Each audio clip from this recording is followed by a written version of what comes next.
The kerosene lamp threw restless shadows across the walls. He looked at her. She was still young.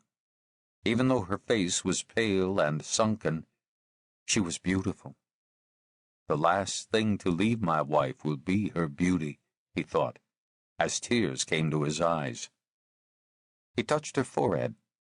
The fever had risen again. He glanced through the broken window patched with a piece of cardboard. Not dawn yet. If only it would come, he thought. Just let her have the strength to keep breathing until dawn. Then she won't leave me all alone in the night. Suddenly her eyes flew open. He grasped her hand and tried to smile. "Where is the child?" she asked, in a voice so weak that he could hardly understand her. "She's sleeping at my sister's house," he replied. "It's best that way." She seemed reassured by his answer. "How long have I been asleep?" "For many hours." "Have you been sitting here the whole time? You must rest. In a few days I won't need to lie here any longer." "I've been sleeping," he replied. "Soon you're going to be well again." He wondered whether she knew he was lying, whether she knew she would never get up again. Were both of them lying to each other in their despair, to make the inevitable easier? "I'm so tired," she said.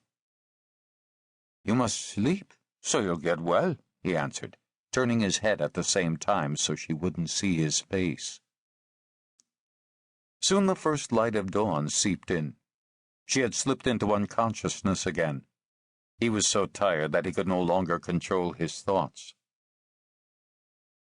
He had met Dolores when he was 21. He and his brother Juan walked the long road to Santiago de los 300 Caballeros to see the carnival.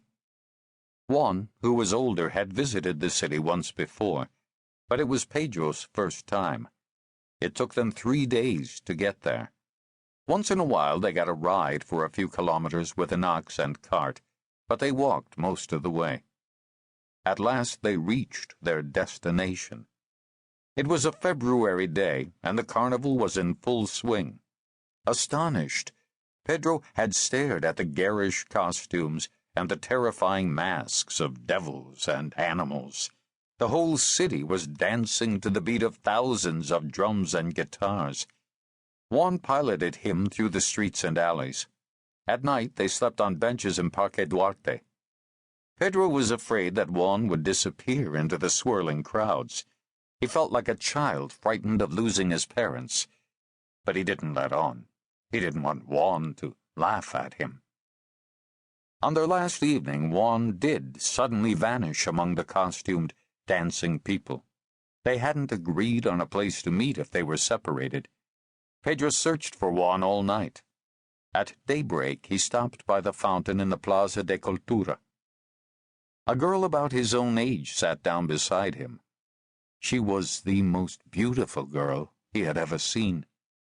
He watched as she took off her sandals and rubbed her sore feet. When she met his gaze, he lowered his eyes, embarrassed. That was how he met Dolores. They sat by the fountain and started talking. Dolores had been looking for work as a housekeeper, going from house to house in the rich neighborhood without success. She, too, was the child of a campesino, and her village was not far from Pedro's. They left the city together, plundered banana trees for food, and walked more and more slowly the closer they came to her village. 2 years later they were married and moved into a little house in Pedro's village. Pedro worked on a sugar plantation while Dolores grew vegetables and sold them. They were poor, but they were happy. Only one thing was not as it should be. After 3 years, Dolores was not yet pregnant. They never talked about it, but Pedro sensed Dolores's increasing anxiety.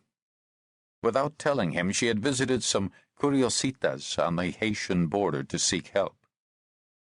8 years passed, and then one evening when Pedro was returning from the sugar plantation, Dolores met him.